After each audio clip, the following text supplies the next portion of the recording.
Just because the outcome was precisely what you expected doesn't mean it is any less disappointing when it arrives.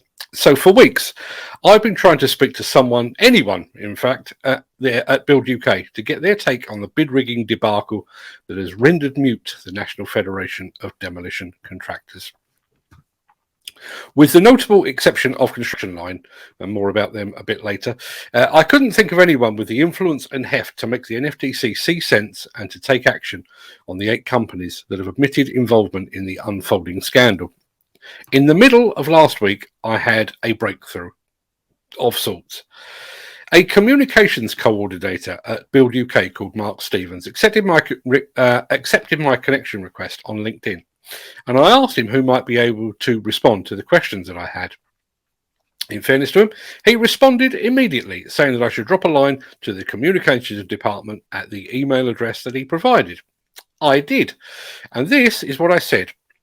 Given that Susanna Nicol, who is the CEO of Build UK, given that Susanna Nicol opted to stay away from the NFDC AGM because of the then potential fallout from the CMA investigation, my questions are as follows.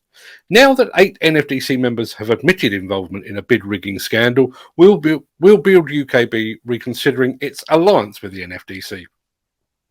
Given Build UK's stance on anti-competitive practices and the influence the organisation wields, will Build UK be calling for the expulsion of the guilty companies from the NFTC and therefore from their own ranks? And does Build UK believe that no action should be taken against those companies that have admitted involvement, while companies that commit the same offence in the future will face sanction by the NFDC?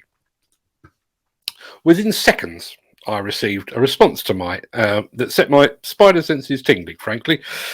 Rather than coming from the communications department to whom I'd sent the original email, the automated response came back directly from Susanna Nicol herself, explaining that she would be away until the 22nd of August.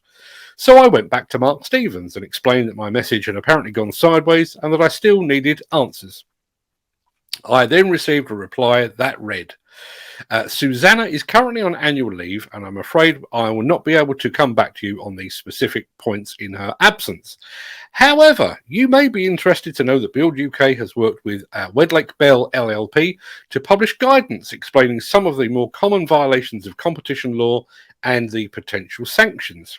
We have distributed this to our members and are routinely promoting it to the wider industry to help businesses and directors understand the risks.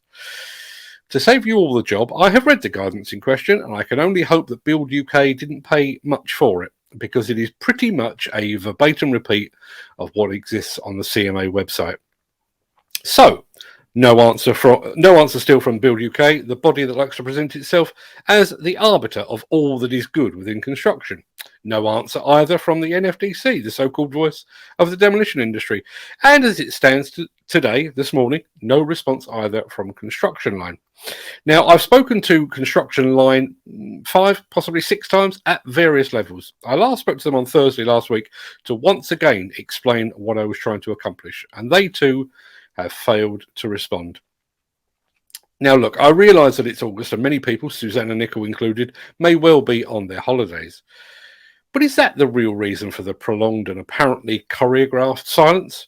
Or have they all just circled the wagons in the hope that we'll all just get bored and go away? Well, for the record, I am far from bored. In fact, the longer the silence, the greater my intrigue. Incidentally, on a slightly connected subject, I received a response to yesterday's column. And although the column was about the various obstacles we have put in the way of startup demolition firms, I do think it has relevance here as well.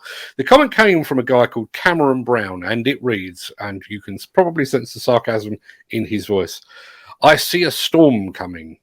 When the smoke clears, everything will change. I see a day coming when just about anyone who wants to can pay cash for an excavator. Regulations will become common sense oriented. Integrity will prevail. Greed will become extinct. Humanitarianism will rise, and love will conquer all. And then, just when I was about to vote for Cameron Brown as the next construction minister, he signs off with the following. A boy can dream, can't he?